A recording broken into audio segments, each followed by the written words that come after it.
Halo Sobat Indak, jumpa lagi di podcast Indago yang diselenggarakan oleh Balai Industri Kreatif Digital dan Kemasan Disperindak Provinsi Jawa Tengah.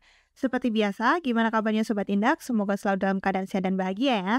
Nah, di episode kali ini kita mendatangkan tamu spesial nih, jauh-jauh dari Balai Industri Logam dan Kayu. Nah, apa yang mau kita bahas? Langsung saja kita berkenalan dengan narasumber yang sudah hadir bersama kita. Ada Bapak Husni SE MPI. Halo Pak, apa kabar Pak? Kabar baik. Ya. Mungkin sebelum kita memulai obrolan kita nih, kita kenalan dulu nih Pak sama Sobat Indak biar lebih kenal dengan Bapak. Silakan Pak. Sahabat Indak, salam kenal.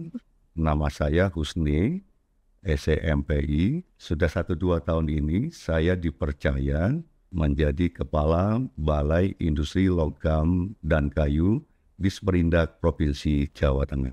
Oke. Nah Pak, kita kan mau ngobrolin tentang BILK ya Pak, singkatannya ya, Balai Industri Logam dan Kayu. Nah, sebenarnya peran dari Balai Industri Logam dan Kayu ini untuk mendukung industri logam dan kayu di Jawa Tengah seperti apa sih Pak? Silahkan.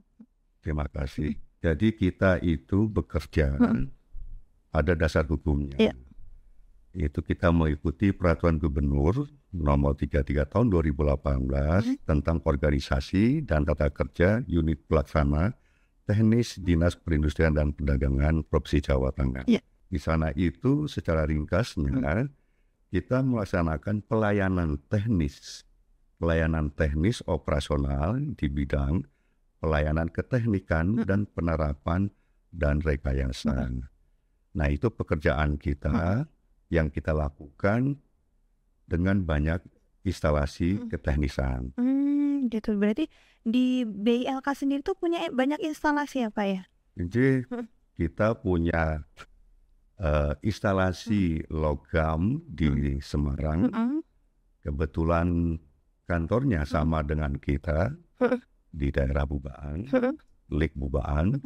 Kemudian kita punya instalasi logam lagi di Pati, di Juwana Pati. Kemudian kita punya instalasi logam di Tegal, itu di Lik Kataru. Dan kemudian kita punya instalasi logam lagi di Purbalingga. Itu. Dan untuk kayu, kita punya 2 instalasi. Pertama di Jepara, yang kedua di Sukoharjo.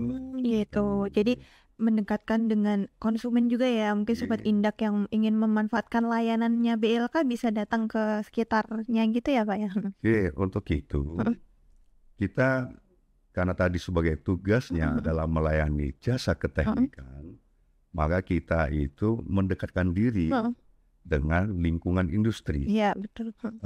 Seperti kami sampaikan tadi, mungkin kalau bisa tambah pemahaman sedikit ya.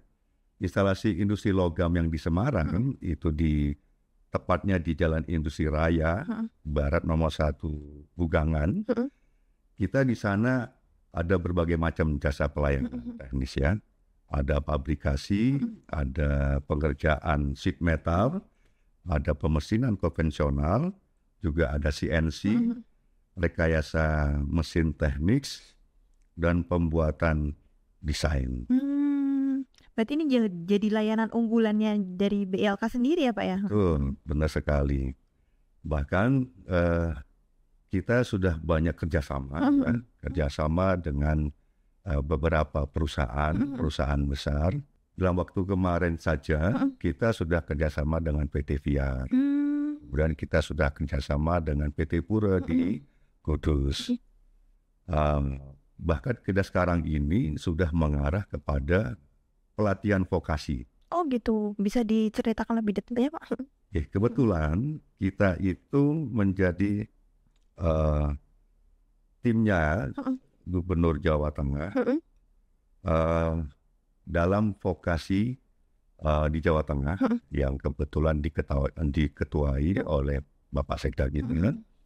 Dan untuk Balai Industri Logam dan Kayu Disperindak Provinsi Jawa Tengah, kita menjadi tim Pokja kedua, di mana dalam vokasi itu kita ikut memberikan pelajaran kepada seluruh teman-teman baik mahasiswa atau SMA atau SMK. Nah, kebetulan di tahun lalu kita sedikit cerita ya, Boleh Pak. kita sudah melaksanakan kerjasama dengan sekolah vokasi Universitas Diponegoro. Di sana kebetulan kawan-kawan vokasi dari fakultas Diponegoro yang dipimpin oleh Prof. Dr. Insinyur Budiono MSI. Nah, sekarang sudah kita laksanakan beberapa mahasiswa di sana itu melaksanakan pelatihan. Bahkan kita kerjasama dalam bentuk desain pekerjaan pemesinan selama 6 bulan ya. Mereka di tempat kita di Balai Industri Logam dan Kayu. Dan ke depan pun kita sudah punya rencana juga itu untuk kerjasama dengan unsur di Wonokerto, di Purwokerto ya. Nah, seperti itu, ini sedang kita rancang untuk. Nah, ke depan tidak hanya ke situ, semua SMK kebetulan Provinsi Jawa Tengah, kalau tidak salah saya itu ada 3 lokasi SMK. Pertama di Semarang, SMK-nya Jawa Tengah yang dulu sudah dibangun, kemudian ada di Purbalingga, dan satu lagi saya agak lupa ya. Nah, kita sudah mulai di tahun ini menerima anak-anak SMK itu magang di tempat kita selama 6 bulan. Dan arahnya ke depan kita selalu kerjasama tersebut, anak-anak SMK itu kita didik, kita berikan arahan. Ada yang ke pengelasan, ada yang ke bubut, ya, ada juga yang ke CNC. Nah, sehingga kedepannya kita berharap lulusan-lulusan itu sudah siap kerja, baik SMK ataupun fakultas ataupun mahasiswa vokasi. Itu mereka siap kerja. Pemerintah ke depan itu makin menambah harapan kepada semua anak-anak SMK ataupun vokasi, sehingga balai kami itu jadi salah satu prime movernya untuk membantu teman-teman itu, adik-adik kita itu selesai dari sekolah SMK tapi punya kemampuan, punya kelebihan, sehingga mereka siap bekerja, bisa ahli bubut, bisa ahli ngelas, bahkan untuk desain gambar. Nah, sementara itu Mbak yang bisa saya sampaikan. Siapa? Berarti ini ya, selain juga menyediakan layanan tuh juga kita juga melakukan pelatihan vokasi gitu ya Pak ya, untuk mahasiswa dan juga pelajar gitu ya Pak ya. Kalau untuk sementara yang pelatihan ini tuh hanya bisa di-apply dari universitasnya, atau mungkin misalnya di luar dari universitas tadi ya Pak yang bekerja sama gitu, bisa atau bagaimana Pak biasanya Pak? Kalau sifatnya vokasi itu kan lebih kepada pendidikan ya, jadi yang kami melaksanakan sesuai SK Gubernur tersebut. Jadi kita melaksanakan kerjasama tadi dengan kampus, dengan SMK. Nah, hanya dalam bentuk pelatihannya itu kita kerjasama dengan, kalau kampus dengan dosen, kalau SMK dengan guru mereka. Nah, sehingga ada pelatihan. Hal lain yang akan menguntungkan bagi staf kita sendiri, itu kita dapat tambahan pengetahuan ilmunya. Kalau bagi adik-adik SMK atau dari perguruan tinggi negeri vokasi, perguruan tinggi vokasi maksud saya, itu mereka langsung punya alat peralatan di tempat kita. Bisa langsung praktek dengan alat yang ada gitu ya Pak ya. Nah, harapan kita ini, kita masih punya misi sebenarnya. Kita berharap agar teman-teman itu selama 6 bulan itu keluar bisa punya sertifikasi kemampuan. Iya, betul. Jadi siap bekerja ya Pak. Betul. Nah, kalau sertifikasi ini dimiliki oleh teman-teman itu, sehingga mereka itu sudah punya nilai tambahnya. Sudah punya nilai tambah, punya sebuah sertifikasi. Nah, ini yang sedang kita ajukan, kita harapkan supaya badan sertifikasi atau balai sertifikasi itu bisa kita ajak kerjasama ke depan, sehingga teman-teman yang betul-betul mendapat pelatihan vokasi di balai kita kerjasama dengan kampus atau dengan SMK, sehingga tersertifikasi, mereka bekerja sudah gampang. Ya. Nah, ke depan lagi ada misi yang kita harapkan. Ini salah satu sebenarnya dalam rangka kita pengentasan pengangguran. Iya, betul. Karena kalau udah punya skill mudah diserap ya Pak ya. Betul. Sehingga mereka itu bisa diterima di perusahaan besar. Apalagi kita di dunia investasi, pemerintah kita sudah berharap banyak investasi yang datang ke Jawa Tengah. Nah, ini salah satu fungsi dari balai kami itu mendukung pemerintah tersebut dalam dunia vokasi tadi, berharap ke depan ada sertifikasi sehingga teman-teman yang lulus dari situ bisa bekerja diserap oleh perusahaan-perusahaan besar tersebut yang besar. Mereka sudah siap kerja di mana-mana. Ini harapan kita sehingga mudah-mudahan mendukung pemerintah dalam rangka pengentasan pengangguran. Karena sudah punya sertifikasi dan skill tadi. Itu harapan kita. Sertifikat kompetensi gitu ya Pak. Itu harapan kita gitu Mbak. Luar biasa sekali Pak ini Pak. Nah, terus Pak ini saya dengarkan juga di BLK ini ya Pak ya, di instalasi di Semarang ini sudah tersertifikasi ISO ya Pak ya, 9001/2015. Nah, sebenarnya manfaat dari adanya ISO ini, pengaruhnya terhadap BLK ini apa sih Pak? Dampak yang dirasakan gitu.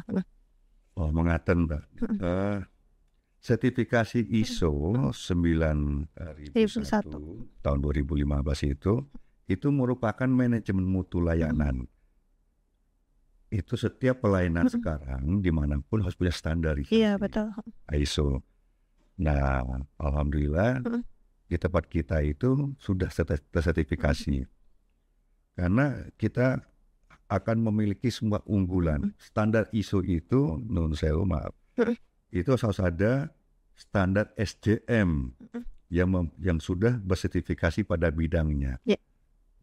Nah, seperti kami sampaikan tadi, kalau tadi bicara vokasi kita berharap adik-adik terserap gitu ya. Tersertifikasi.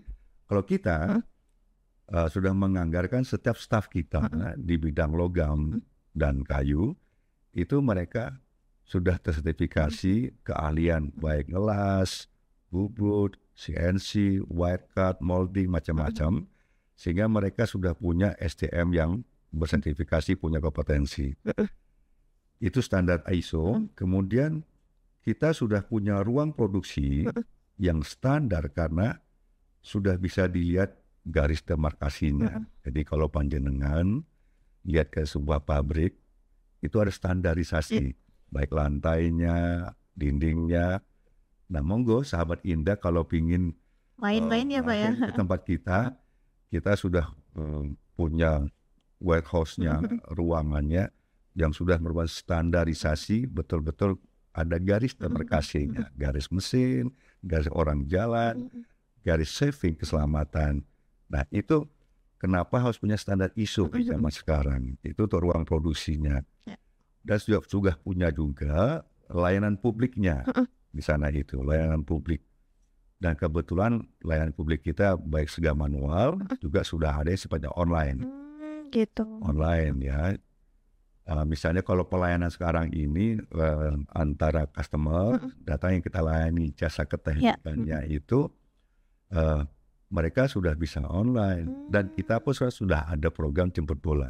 Oh gitu. Mengunjungi IKM, dikontak, ditelepon atau masuk di website kita atau di Instagram kita, sehingga kita kunjungi. Nah, ini sudah berjalan. Kemudian ada hasil yang baik dengan pengerjaan waktu. Kalau bicara pekerjaan waktu, itu sudah ada SOP. Jadi ISO di situ menstandarkan ada SOP pekerjaan dalam bentuk pelayanan, waktunya, masa waktunya. Kemudian ada standar keselamatan K3, SOP K3. Nah, sehingga kita sudah lulus ISO tersebut. Jadi tentunya dengan adanya ISO tuh pelayanan yang di BLK itu sudah terstandar semua ya Pak ya. Jadi pasti mutu dan ininya sudah teruji gitu ya Pak ya, karena sudah diakui sama ISO gitu ya Pak ya. Tentunya kan dalam menjalankan operasinya kan pasti BILK punya tantangan ya Pak ya. Sebenarnya tantangan yang dihadapi BILK ini apa aja sih Pak? Sama gimana BILK sendiri menghadapi tantangan tersebut gitu? Nih, terima kasih. Jadi memang kalau bicara dalam industri logam dan kayu, itu mengikuti masa ya. Iya. Standar mesinnya selalu berubah. Standar sertifikasi SDM-nya selalu terjadi percepatan. Kalau di zaman dulu, produk kayu atau besi manufaktur lebih kepada yang sifatnya yang masih gelondongan. Kalau sekarang sudah ke desain-desain. Siapa bicara kayu, itu sudah mulai bentuknya custom. Iya. Bentuknya sudah mulai dari handmade. Nah, untuk itulah tantangan ke depan itu tadi. Iya. Salah satunya kita mensertifikasi semua SDM kita, sehingga mereka punya kemampuan untuk Bersaing juga ya. bersaing, melayani. Sebagai contoh, mohon maaf seperti kami sampaikan tadi, kita didatangi customer dari PT Pura atau dari Fiat. Nah, di sana mereka untuk membuatkan produk item yang dipesan, kita harus paham betul. Ya. Nah, kalau staf kita tidak bersertifikasi ke sana, Kesulitan ya Pak ya membuatnya. nah itu tantangannya. Nah, kalau bicara soal mesinnya, nah kita selalu untuk memperbaiki, membuat gitu ya. yang baru, Update terus ya Pak. update terus mesin-mesin baru, dan kita berharap ke depan kita bisa mendapatkan mesin-mesin yang sama, tidak ketinggalan jauh dari perusahaan yang di luar yang kita layani. Oke, tentunya itu luar biasa sekali Pak kalau misalnya beneran bisa terlaksana gitu ya Pak ya. Mohon doanya saja. Siap Pak. Nah, ini Pak nggak terasa nih Pak udah sampai penghujung episode ini Pak ya nih. Pertanyaan terakhir nih Pak sebelum menutup nih Pak. Mungkin ada pendengar yang ingin mengajukan pertanyaan lebih lanjut gitu, mungkin bisa menghubungi kemana? Silahkan Pak. Kami siap menerima. Tadi kita sudah punya beberapa Instagram, ada Instagram BILK Perindak. Untuk sahabat Indak silahkan mengontak, nanti kita akan respon. Kita juga ada di TikTok, kita juga ada TikTok. Ada, silahkan. Update sekali. Ada juga di Facebook ya, di Facebook BILK. Silahkan sahabat Indak untuk menanyakan apa yang di sana, dan di sana pun sudah ada kontak person. Iya. Jadi kalau misalnya di Instagram itu kita sudah menampilkan untuk logo Sukoharjo, kayu, Jepara, kayu, Pati, Tegal, atau sehingga silakan sahabat Indak, kita welcome, kita akan respon cepat untuk apapun pertanyaan yang mau dilayani. Iya, siap Pak. Oke. Karena kita lagi sudah siap untuk jemput bola. Iya, siap. Nih, terima kasih ya Pak ya sudah meluangkan waktu di sini, datang-datang jauh-jauh ke studio juga.